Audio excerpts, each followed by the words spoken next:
वधूवर सूचक या नात्यानंच मी आज तुमच्याशी बोलणार आहे. सध्या आपण पाहतोय, की मुलींच्या अपेक्षा वाढलेल्या आहेत. काही मुलं शेतकरी आहेत, त्यांची लग्न होईनाशी झालेली आहे. आज आपण पाहतोय, की मुलींना शिक्षण मोफत केलं गेलं. ह्यांच्या अपेक्षामध्ये त्या स्वतः कन्फ्यूज आहेत, की नेमकं आपल्याला काय पाहिजे?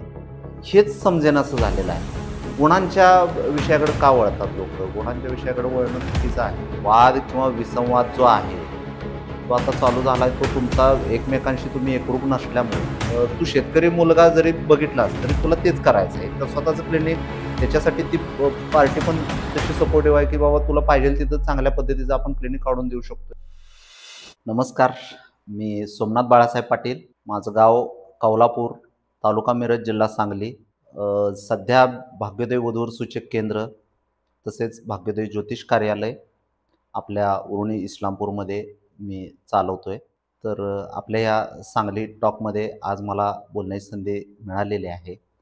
तर काही माझी मतं मी तुम्हाला मांडणार आहे. तर तुम्ही थोडंसं लक्ष द्यावं. वधूवर सूचक या नात्यानंच मी आज तुमच्याशी बोलणार आहे. तर सध्या आपण पाहतोय, की मुलींच्या अपेक्षा वाढलेल्या आहेत. मुलांच्या अपेक्षा वाढलेल्या आहेत. काही मुलं शेतकरी आहेत, त्यांची लग्न होईनाशी झालेली आहेत. तर मुलींच्या ज्या अपेक्षा वाढलेल्या आहेत, तर त्याची कारणं काय आहेत? त्याच्या संदर्भात पण आपण आज थोडीशी चर्चा करायची आहे. तर सध्या जी अपेक्षा वाढलेल्या आहेत, तर सगळ्यात महत्त्वाचा आहे तो फॅक्टर आहे तो शिक्षणाचा. आज आपण पाहतोय, की मुलींना शिक्षण मोफत केलं गेलं. जसं मुलींना मोफत शिक्षण केलं गेलं, तसं मुलींचं शिक्षण चांगलं झालं आणि त्या मानानं आपली मुलं थोडीशी शिक्षणापासून थोडीशी वंचित राहिली. वंचित राहिल्यामुळं आज ज्या अडचणी येत आहेत. काही लोकांचं म्हणणं आहे, की जन्मदर कमी आहे. मुली आणि मुलं यांच्यामधला जो जन्मदराचा फरक आहे, त्याच्यामुळे ह्या अडचणी येत आहेत. पण तो काय जास्त आता मानण्यात अर्थ नाही आहे. कारण 2006 पासून सर्वसाधारण ह्या 20 ते 25 वर्षांमध्ये शासनाने कायदे कडक केले. सोनोग्राफी वगैरे याच्यावर बंधनं आणली, CCTV कॅमेरे बसवले. त्याच्यानंतर जन्मदरामध्ये फारसा फरक नाही पडलेला.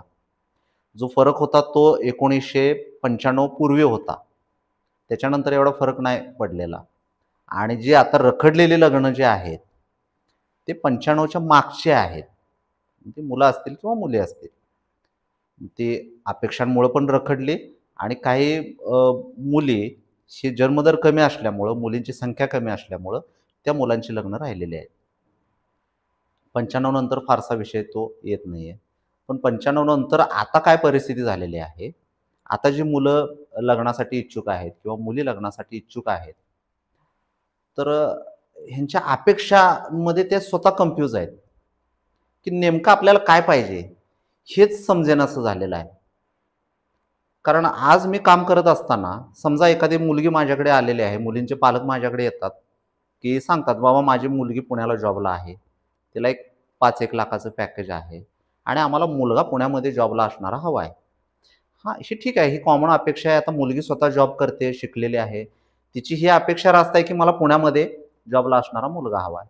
आता अडचण तिथं येते एक महत्त्वाची, की आता मी जर म्हटलं, की तुम्हाला आंतरजातीय लग्न करा, तर ते लगेच तुम्ही मान्य करणार नाही. कारण आता मेन फॅक्टर जो येतोय, तो येतो पाटील किंवा गाव आणि वाडी. हा एक मेन फॅक्टर येतोय. ज्यावेळेला एखादा पाटील समाजातली मुलगी असेल, तर त्यांची अपेक्षा स्पष्टपणे असतील, की आम्हाला गाव असणारा म्हणजे पाटील, देशमुख, गायकवाड किंवा जे उच्च कुळी आपण म्हणतो त्याला 96 कुळी, उच्च कुळी याच्यातीलच मुलगा लागतो. त्याच्याशिवाय त्यांचे नातेसंबंध जुळत नाहीत. आता नातेसंबंध हा फॅक्टर आहे. नातेसंबंध जुळवूनच लग्न केलं पाहिजे या मताचा मी सुद्धा आहे. परंतु समजा एखादं वाडीतील स्थळ आहे, पण ते स्थळ चांगलं आहे, जोडा चांगला शोभतोय, मुलगा चांगला शोभतोय आणि दुरून कुठून तरी त्यांचं नातं हे लागतंय. अशा वेळेला जे ॲडजस्टमेंट करायच्या गोष्टी असतात, तिथं थोडीशी ॲडजस्टमेंट करणं गरजेचं आहे आणि ती केली जात नाही. त्याच्यामुळे चांगलं हातचं स्थळ निघून जातं. दुसरी गोष्ट गुणांचा विषय. गुणांचा विषय पण फार महत्त्वाचा आता ठरतोय. आज मलाही कळत नाही, की लोकं अंधश्रद्धेकडं जास्त का वळतायत? जसं-जसं शिक्षणामध्ये आपण मोठं होतोय किंवा चांगलं शिक्षण घेतोय आपण. तर गुणांच्या विषयाकडे का वळतात लोकं? गुणांच्या विषयाकडे वळणं चुकीचं आहे. कारण गुण बघणं ही आत्ताची जी पद्धत आहे, ती गुण बघण्याची पद्धतच पूर्णपणे चुकीची आहे. त्याच्यामुळं गुणांच्या विषयाकडे जास्त लोकांनी जाऊ नये असं मला वाटतं. कारण मी स्वतः ज्योतिष कार्यालय चालवतोय आणि त्याच्यामध्ये मला जे अनुभव आलेले आहेत, ते असंच सांगतात, की गुण आणि प्रत्यक्ष संसार करण्याची जी हे आहे, कारण संसारामध्ये विचारांची देवाण-घेवाण व्हायला आता मुळात वेळच मिळत नाहीये लोकांना. कारण मुलगी पण जॉबला असते, मुलगा पण जॉबला असतो. एकत्र येतात ते फक्त संध्याकाळच्या वेळेला आणि त्याच्यामध्ये तुमचा वाद किंवा विसंवाद जो आहे, तो आता चालू झालाय. तो तुमचा एकमेकांशी तुम्ही एकरूप नसल्यामुळं. कारण प्रत्येकाचं करिअर आणि दिवसभर कंटाळून आलेलं असतंय. तुम्ही कधी जेवताय आणि कधी झोपताय तुम्हाला माहिती नसतं. जर जिथं तुमचा संवादच घडणार नसेल, तर वाद तर कशासाठी घडतील?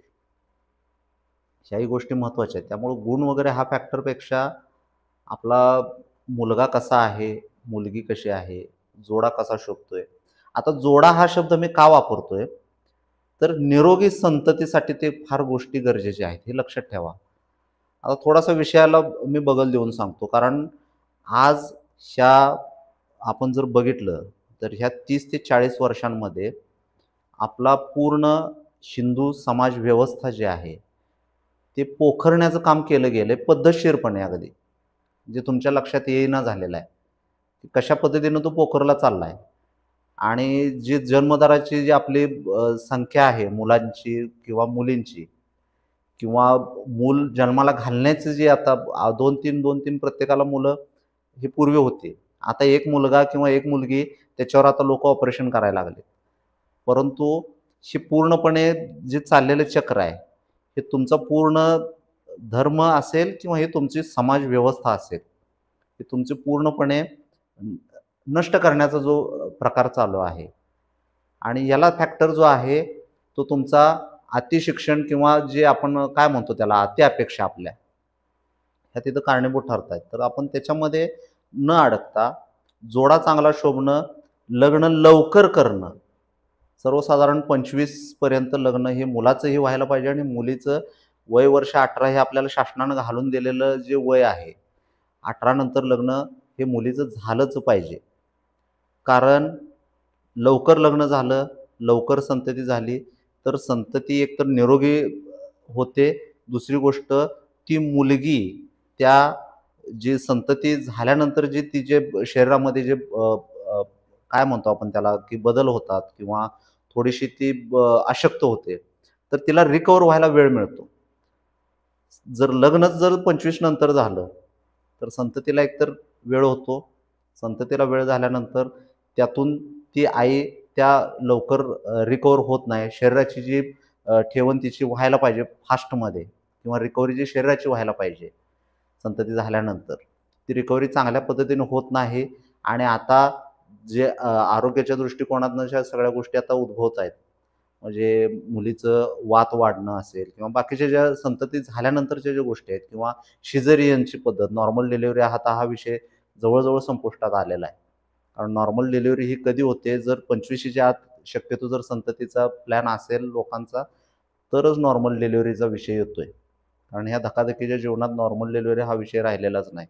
आणि मग निकोप संतती होत नाही आणि त्याच्यानंतर जे तुम्ही आज मिळवताय, जे पॅकेज किंवा लग्न किंवा पगार चांगला बघून किंवा सगळ्या गोष्टी सेटल बघून जे करायचा प्रयत्न करताय, जी पुढच्या संतती जी तुमची तुम्हाला होणार आहे, तिच्यासाठी तुम्ही फक्त आजारपण आणि दवाखानाच योजून ठेवलेला आहे. ह्या गोष्टी तेवढ्याच महत्त्वाच्या आहेत. त्याच्यामुळं मुलींनी किंवा मुलांनी अपेक्षा ठेवताना ह्या गोष्टींचा विचार करणं गरजेचं आहे, की आपण लग्न करायचं आहे ठीक आहे. आपल्या अपेक्षा अशा आहेत हे पण ठीक आहे. परंतु लग्न लवकर करणं गरजेचं आहे. लग्न जर करिअर मी करत बसलो, माझं सगळं करिअर कंप्लीट होऊ द्या, मग मला चांगला पगाराची नोकरी लागू द्या, मग मला चांगलं माझं शिक्षण पहिल्यांदा होऊ द्या आणि मग मला मुलगा असा पाहिजे, मग त्याचा गाडी पाहिजे, बंगला पाहिजे. ह्या गोष्टींकडं न वळता एक चांगला मुलगा जो कर्तृत्वान आहे, स्वतःच्या पायावर उभा आहे, अशा मुलाशी लग्न करा. तो शेतकरी असू द्या. आज शेतकरी जरी असला, तरी तो तुम्हाला सपोर्ट करतोय. कारण कुठलाही शेतकरी जरी मुलगा असला, तर तो अडाणी नाही आहे. तो ग्रॅज्युएट, पोस्ट ग्रॅज्युएट झालेला मुलगा आहे. तो जर चांगली शेती असेल तर तो नोकरीच्या कडे का वळेल? आणि समजा जर त्याला चांगली नोकरी करणारी मुलगी मिळत असेल, समजा 20, 25, 30,000, 40,000 पगार मिळवणारी जर नोकरी करणारी मुलगी असेल, तो तिला घरात कशासाठी बसवून घेईल? तो तिला जॉबसाठी 100% प्रोत्साहन देतोय. तो असं कधीच म्हणणार नाही, की तू जॉब करायचा नाहीयेस. तो कधीच म्हणणार नाही. आणि तसं असेल तर तो आधी सांगेल, की बाबा आम्हाला जॉबवाली मुलगीच नको आहे. त्याच्यामुळं मुलींनी शेतकऱ्याला पहिल्यांदा प्राधान्य देणं गरजेचं आहे. आता माझ्याकडे परवा दिवशीच एक डॉक्टर मुलगी येऊन गेली. तर त्यांना मी आता आपल्या जवळचंच आपल्या बोरगावचं मी इंजिनिअर मुलगा आहे तो. पण 12 एकर पाणस्थळ जमीन आहे. मुलगा एकटाच. इंजिनिअरिंग मेकॅनिकल करून तो MBA झालेला मुलगा आहे. तर ते स्थळ त्यांना ॲक्सेप्ट पण झालंय. आता त्यांचे पुढच्या प्रोसेस बघाबघी वगैरे ह्या गोष्टी चालू आहेत. आता बघाबघी झाल्यानंतर त्यांचं येस ऑर नो हा पार्ट वेगळा राहिला. परंतु ती जी डॉक्टर मुलगी आहे, तिनं माझं मताशी सहमत राहून, कारण आता तिला काय करायचं आहे? ती डॉक्टर आहे त्यामुळे 2च गोष्टी ते, एकतर स्वतःचं क्लिनिक करू शकते किंवा दुसऱ्याच्या हॉस्पिटलमध्ये प्रॅक्टिस करू शकते. हे 2च तिच्याकडे प्रायोरिटी आहेत ना. त्याच्यामुळं तू शेतकरी मुलगा जरी बघितलास तरी तुला तेच करायचं आहे. तर स्वतःचं क्लिनिक त्याच्यासाठी ती पार्टी पण तशी सपोर्टिव्ह आहे, की बाबा तुला पाहिजेल तिथं चांगल्या पद्धतीचं आपण क्लिनिक काढून देऊ शकतोय. जर तुला चांगल्या ठिकाणी जर चांगल्या हॉस्पिटलमध्ये जर प्रॅक्टिस करायची असेल, तर तिला तसे सोर्सेस उपलब्ध आहेत. तिला कराड जवळ आहे, इस्लामपूर जवळ आहे.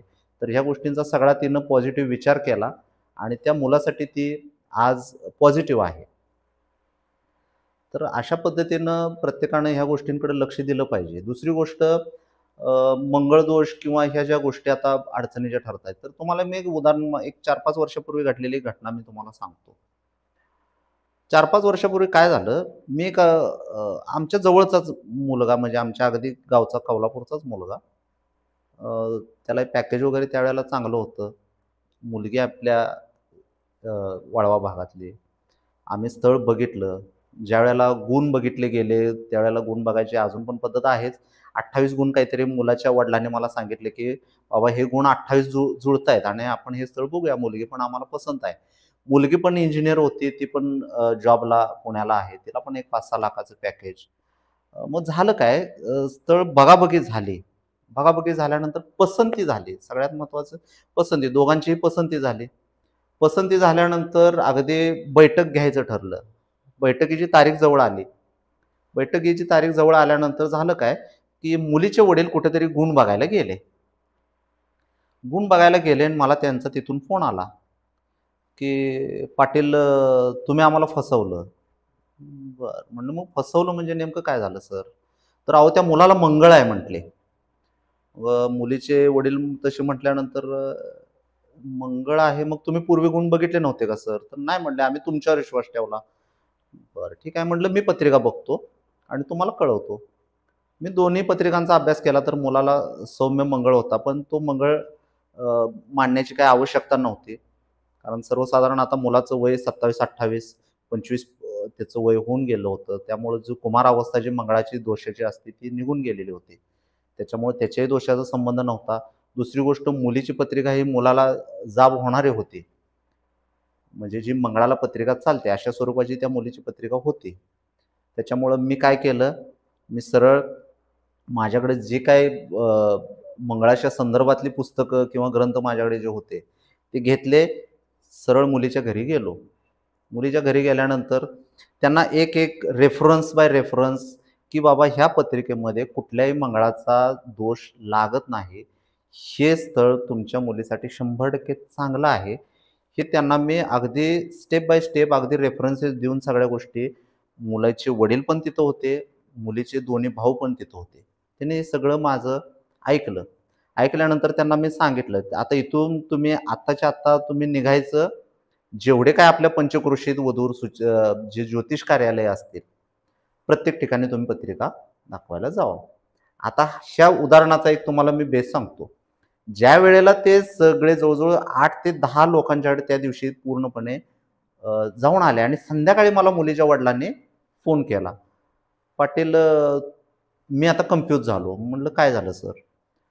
तर म्हटले की 4 ज्योतिषांनी सांगितले की हे चालत नाही, करू नका. 4 ज्योतिषांनी असं सांगितलं की काही अडचणीचा विषय नाही. मुलाला सौम्य मंगळ आहे, तुम्ही बिनधास्त हे लग्न करा, 28 गुण जुळतायत. आणि 4 ज्योतिषांनी सांगितलं की नाही, हे तुम्ही दुसरीकडे कुठेतरी दाखवा. म्हणजे काय, की स्वतः ज्योतिषी त्या गुणांच्या ज्या पत्रिकेच्या ह्याच्यावर एकही ज्योतिषी ठाम मत असा कुठलाही देऊ शकला नाही. ज्यांनी ठाम मत दिलं, जे माझ्या मताशी सहमत होते, की हे लग्न तुम्ही बिनधास्त करा. तुम्हाला कुठलीही अडचण कधीच येणार नाही. का तर नातेसंबंध जुळत होते, जोडा चांगला शोभत होता. मुलगीच्या अपेक्षेप्रमाणे मुलाचं स्थळ होतं आणि मुलाच्या अपेक्षेप्रमाणे मुलीचं स्थळ होतं. तर मग तुम्ही काय निर्णय घेतलाय? मी मुलीच्या वडिलांना विचारलं. आता हे बघा, माझ्याकडनं जे तुम्हाला सांगणं गरजेचं होतं, माहिती देणं गरजेचं होतं, मी ते दिलेलं आहे. आता तुमचा निर्णय, शेवटी मुलगी तुमची आहे. तर ते म्हटले, "नाही, मी मुलीसोबत चर्चा केली, तर मुलगीनं सांगितले, की मला मुलगा पसंत आहे आणि हे आपण लग्न करायचं आहे." तर मग बैठक झाली. बैठक झाल्यानंतर लग्न झालं. कोरोनाच्या कालावधीमध्ये अगदी थोडक्या माणसांमध्येच ते लग्न झालं. आज लग्नाला 4 वर्ष कंप्लीट झाली. त्यांना एक मुलगी पण झालेली आहे. आणि दोघंही नवरा-बायको पुण्यामध्ये स्वतःचा फ्लॅट घेऊन तिथं आरामशीर आता चांगल्या पद्धतीनं संसार त्यांचा सुरू आहे. तर सांगण्याचा उद्देश तुम्ही समजून घ्या, की मंगळ दोष किंवा गुणपत्रिका ह्याच्यामध्ये तुम्ही अडकू नका. अशी माझ्याकडे बरीचशीच उदाहरणं आहेत, जी 30-30, 32-32 गुण जुळवून सुद्धा महिनाभर लग्न टिकलेले नाही आहेत. आणि याच्यामध्ये दोष फक्त त्या दोघांच्या गुण जुळवून चालत नाही. तसे एक माझ्याकडे उदाहरण इथे इस्लामपूरमध्ये घडलेलं आहे, की गुण तर सगळे जुळत होते. अगदी नातेसंबंध सगळे जुळत होते. लग्न झालं. लग्न झाल्यानंतर मुलाचा आणि मुलीचा वादाचा काहीही विषय नाही. पण जो मुलीचा सासरा म्हणजे मुलाचा वडील जो होता, तो थोडासा ड्रिंकर होता. म्हणजे थोडेसे त्याला संध्याकाळचं व्यसन करायची सवय. आणि थोडंसं तो व्यसन करायचा आणि विनाकारण काहीतरी बडबडत संध्याकाळचं बसायचं. ते मुलीला त्या गोष्टींचा व्हायला लागला त्रास. मुलीला त्रास व्हायला लागल्यामुळं एकदा दोनदा तो मुलीला काहीतरी विनाकारण चुकीच्या पद्धतीनं बोलला सुद्धा. आता इथं लग्न मोडण्याचं कारण गुणपत्रिका कुठलंच आलं नाही. इथं तो जबाबदार ठरला, तो मुलाचा वडील, आणि ते लग्न मोडलं. मग आता तुम्ही गुण जुळवून काय साध्य केलं? गुण तर जमत होते, नातेसंबंध जुळत होते, सगळ्या गोष्टी जुळत होत्या. तर म्हणून गुण हा पार्ट जो आहे, तो तुम्ही 100% तुमच्या ज्या अपेक्षांचा जो साचा आहे, त्याच्यातून 100% तुम्ही काढून टाका. आपल्या पत्रिकेत काय दोष आहे पहा. आपल्या पत्रिकेत समजा कडक मंगळ आहे, तर त्याच्या शांत्या करून घेणं, किंवा समजा काही दशा वाईट आहेत, चालू आहे, तर त्याचे उपाय करून घेणं, हा पार्ट पूर्ण वेगळा राहतो. तुम्ही ज्यावेळेला लग्न करताय, ज्यावेळेला तुमचा जोडीदार तुम्ही शोधताय, त्या जोडीदाराला तुम्ही काय देताय? कारण तुम्ही ज्यावेळेला जोडीदार करून घेत असताय एखादा, मुलगी असेल किंवा मुलगा असेल, त्याच्याबद्दल तुमच्या अपेक्षा ठीक आहेत. परंतु तुम्ही पण त्याला काहीतरी सपोर्ट करणं गरजेचं आहे ना. तुम्ही लग्न करताय हे सहजीवनासाठी करताय. तुम्हाला पुढं आयुष्य काढायचं असतंय. आयुष्य काढत असताना तुम्ही तुमचा नुसता पगार बघून लग्न करायचं, का तो नुसताच हँडसम मुलगा दिसतोय म्हणून लग्न करायचं, किंवा त्याची काय प्रॉपर्टी आहे म्हणून लग्न करायचं. नेमकं तुम्ही काय बघायचं हे तुमचा विषय आहे. परंतु लग्न करत असताना माझं स्पष्ट मत असं आहे, की तो जॉब कुठं करतोय, त्याचं शिक्षण काय झालंय, किंवा ह्या गोष्टींपेक्षा तो मुलगा तुम्हाला सूट होतोय का? आणि त्या मुलाचे विचार. आणि इथं तुम्ही कुठल्याही जातीवर तुम्ही जायची गरज नाही. तुम्ही आंतरजातीय लग्नाला सर्वात पहिल्यांदा पसंती दिली पाहिजे. पश्चिम महाराष्ट्रामध्ये तुम्ही आंतरजातीय लग्न 100% करू शकताय. फक्त अहमदनगरची मुलगी आहे, औरंगाबादची मुलगी आहे आणि मुलगा सांगलीतला आहे. अशा वेळेला थोडंसं तुम्ही आंतरजातीय लग्नाला तुम्ही थोडासा विचार करू शकताय. कारण थोडंसं कल्चरमध्ये फरक पडतो. कल्चरमध्ये फरक पडला तर थोडंसं मिसमॅच सगळ्या गोष्टी होऊ शकतात. आपल्या आपल्या भागात तुम्ही आंतरजातीय लग्न, आता आंतरजातीय लग्नाचा विषय मी का घेतला ते पण मी तुम्हाला सांगतो. तर सर्वसाधारण जसं आपण मुलींना शिक्षणाला शासनानं मोफत शिक्षण दिलं, तशा मुली आपल्या कॉलेजेसमध्ये वगैरे सगळ्या यायला चालू झाल्या. पूर्वी कसं कन्या महाविद्यालय वेगळी असायची. आमच्या कालामध्ये कन्या महाविद्यालय मुलींची शाळा वेगळी असायची. जिल्हा परिषद मुलींची शाळा वेगळी, मुलांची शाळा वेगळी असायची. आता तसं झालेलं नाही. आता सगळे एकत्र असतात. मुलं मुली ज्या वेळेला एकत्र येतात त्यावेळेला 10वी नंतर शेवटी त्या कॉलेजच्या ह्याच्यामध्ये असतात. त्यामुळं कुठेतरी एखादा मित्र असतो, मैत्रीण असते, एकमेकांचं प्रेम होतं.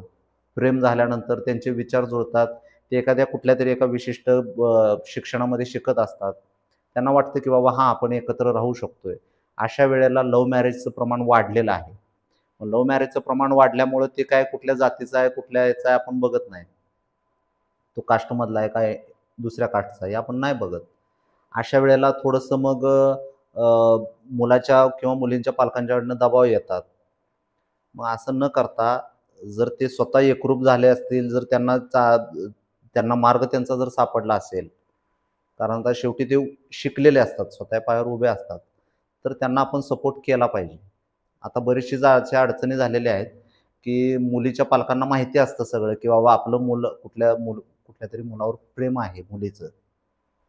तर ते विनाकारण समाजाच्या कुठल्यातरी जुन्या आता चालीरीतींना भिवून किंवा प्रतिष्ठेला भिवून त्या गडबडीनं मुलीचं लग्न दुसरीकडे लावून देतात. गडबडीनं दुसरीकडे लग्न लावून देणं हे फार चुकीचं आहे. एकतर ती मुलगी, जो मुलगा मनात बसलेला आहे, तर तो नवीन कुठलाही तुम्ही जो स्थळ त्याच्यासाठी कितीही चांगलं त्या मुलीसाठी असू दे, ते ॲक्सेप्ट करत नाही. हीच गोष्ट मुलाच्या बाबतीत पण होते. तर अशा वेळेला तुम्ही सरळ मुलीला जर तिचा खरोखर जर एखादा जोडीदार जर तिनं शोधला असेल, तर त्याच्याशी लग्न तिचं लावून द्या. आणि ह्याचं तुम्हाला भविष्यामध्ये जो त्रास होणार आहे त्याच्यापासून, कारण घटस्फोटाचं जे आता प्रमाण वाढलंय, त्याचं कारणच ते आहे, की गडबडीनं आणि प्रेम असताना ते नाकारून आपण दुसरीकडे लग्न मुलीचं लावून देतो. आणि सगळ्यात मोठी अडचण ती होते आणि त्याच्यामध्ये सगळ्यात जे हाल होते आता, हे जे कायदे कठोर झालेले आहेत, ते सगळे मुलींच्या बाजूने आहेत. आणि कारण नसताना तो मुलगा ज्याचा काही संबंध नसतो, त्याच्याशी तुम्ही लग्न लावून देता. तो मात्र कोर्ट कचेऱ्या विनाकारण त्याचं आयुष्याची बरबादी होते त्या मुलाची. कारण तो मुलगा अपेक्षेनं त्यानं चांगल्या पद्धतीनं लग्न करायचं म्हणून, आपल्या जातीत लग्न करायचं, चांगली मुलगी असावी म्हणून तो लग्न करतोय. पण जर त्या मुलीचं जर दुसऱ्या कुठल्या मुलावर प्रेम असेल, तर ती मुलगी त्याला सांभाळून घेत नाही. घटस्फोटाची कारणं नंतर लावली जातात वेगळी. कोर्ट कचेऱ्यांचं आता आम्ही बघतोय. तर फार कायदे विचित्र असे शासनानं करून ठेवलेले आहेत, की त्या मुलाचं पूर्ण ते जे कुटुंब व्यवस्था आहे मुलाची, पूर्ण कुटुंब व्यवस्था आता उद्ध्वस्त होत चाललेली आहे. त्याच्यामुळं आंतरजातीय विवाहांना 100% प्रत्येक समाजानं मान्यता दिली पाहिजे. दुसरी गोष्ट आता लग्न ज्यावेळेला आपण करतोय, तुमचं साखरपुडा असेल किंवा लग्न असेल, ही जी प्री वेडिंगचा जो आता प्रकार चालू आहे, प्री वेडिंग करायची काय गरज आहे? लग्न हा सोहळा, जे संस्कार आहेत, ते संस्काराच्या कॅटेगरीतनंच ते गेलंच पाहिजे. कारण आपण हिंदू आहोत आणि आपण संस्कृती आपली जर नाही पाळली, नाही सांभाळली, तर कोण सांभाळणार आहे? आणि जर ही संस्कृती बरबाद झाली, तर देश बरबाद व्हायला फार वेळ नाही लागणार. त्याच्यामुळं जे लग्नाचे विविध संस्कार, जे आपले 16 संस्कारांमध्ये जे आहे महत्त्वाचं, तर हे संस्कार व्यवस्थित आपण केले पाहिजेत. की प्री वेडिंग वगैरे ह्या गोष्टी तुम्ही नंतरसुद्धा ह्या गोष्टी करू शकताय. लग्न झाल्यानंतरसुद्धा या सगळ्या गोष्टी करता येतात. जी हौस-मौज आहे ती तुम्ही नंतर पण करू शकताय. आधी केली पाहिजे. आणि ह्याला काय कुठलं हे नाही की बाबा आपल्या कुठेतरी लिहिलंय की नाही आपण ते प्री वेडिंग केलंच पाहिजे, त्याच्याशिवाय आपलं चालणारच नाही. त्याच्यामुळं प्री वेडिंग हा विषय थोडासा टाळला पाहिजे. आपल्या समृद्ध मराठा समाजानं तरी हा टाळलाच पाहिजे. दुसरी गोष्ट, लग्नामध्ये जो आता वारेमाप खर्च होतोय. बऱ्याच ठिकाणी आता मला असं जाणवलं की मुलीची परिस्थिती गरीब असते, पण मुलीची आई म्हणते की नाही माझ्या पोरगीची हौस झाली पाहिजे. मग पोरगीची हौस करायसाठी जर मुलांना विनाकारण 4-5 लाख रुपये खर्च करायचे आणि लग्न करायचे, ही थोडंसं कुठेतरी विसंगती. त्यापेक्षा तेच पैसे तुम्ही तुमच्या करिअरसाठी, व्यवसायासाठी किंवा पुढच्या तुमच्या भवितव्यासाठी तुम्ही वापरू शकताय. आणि लग्न अगदी साध्या पद्धतीनं 100-200 माणसांमध्ये. आता आचारसंहिता मराठा समाजानं काल परवा पण पेपरला जाहीरपणे आता प्रत्येक ठिकाणी ते शपथ घ्यायचं चालू आहे, की 200 माणसांमध्येच लग्न करा किंवा हुंडा मागू नका किंवा वारेमाप खर्च करू नका. तर जी तुमची हौस-मौज आहे ती तुम्ही लग्नानंतर करू शकताय. त्याच्यासाठी तुम्हाला लग्नाच्या दिवशीच आणि लग्नाचं काय असतं सांगा? लोकं तुमच्याकडं लग्नाला ज्यावेळेला येतात ते आशीर्वाद देण्यासाठी येतात. आज काय होतंय माहिती आहे? लग्न ज्यावेळेला तुम्ही जेवढा मोठा लग्न कार्य करताय, तेवढ्या तुमच्या संसाराला नजरा लागतात लोकांच्या. आणि फॅक्ट आहे, जे तुम्ही स्टेटस ठेवताय, चांगले-चांगले स्टेटस ठेवताय, तर प्रत्येकालाच तुमचं चांगलं वाटतंय, असं नाही आहे. लोकं तुमच्या लग्नाला नजरा लावतातच. आले लग्नगट्टे आपण जे शेवटची अक्षता म्हणतो त्याच्यामध्ये दृष्टादृष्ट वधू-वरांना करणे हा एक आपण त्या ह्याच्यामध्ये म्हणतो की बाबा तुम्ही दृष्टादृष्ट करू नका. तर तुम्ही सुरुवातीलाच ते प्री वेडिंगमध्ये स्टेटस असतील किंवा लग्नामध्ये जे स्टेटस असतील किंवा तुम्ही ज्यावेळेला बाहेर फिरायला जाता, हनीमूनला जाता, अशा वेळेला जे तुम्ही ठेवणारे जे स्टेटस असतील, याच्यामुळं तुमची दृष्टादृष्टी होणारच आहे. आणि दृष्टादृष्ट झाल्यामुळे तुमच्या संसारामध्ये प्रॉब्लेम्स, विघ्न ही येणारच आहेत. त्याच्यामुळे ह्या गोष्टी घडू नयेत. ह्यासाठी थोडंसं लग्न संस्कार आहे, सोहळा आहे आणि हा तुमच्या आयुष्यासाठी आहे पुढच्या. याच्यासाठी काही गोष्टी ह्या थांबवून आणि कमी खर्चात करायचा प्रयत्न करा. तर आतापर्यंत मी ज्या गोष्टी तुम्हाला सांगितल्या, तर 100% तुम्ही या सर्वांनीच ह्या गोष्टींचा विचार केला पाहिजे. महाराष्ट्रातला एक गोष्ट लक्षात ठेवा, प्रत्येक व्यक्ती हा मराठा आहे आणि मराठी आहे. त्याच्यामुळं सर्वांनीच ह्या गोष्टींकडे लक्ष दिलं पाहिजे, की आपण कुठं चुकतोय आणि आपल्याला नेमकं करायचं काय आहे. लग्न करताना ह्या गोष्टी फार महत्त्वाच्या आहेत आणि या गोष्टींकडे सगळ्यांनीच लक्ष दिलं पाहिजे. आणि माझी सगळ्यांनाच ही एकच विनंती राहील, की वयामध्ये लग्न करा. वय उलटून गेल्यानंतर लग्न करून काही उपयोग नाही. आणि सर्वांचंच त्याच्यामध्ये कल्याण होऊ दे, ईश्वरचरणी मी प्रार्थना करतो. धन्यवाद.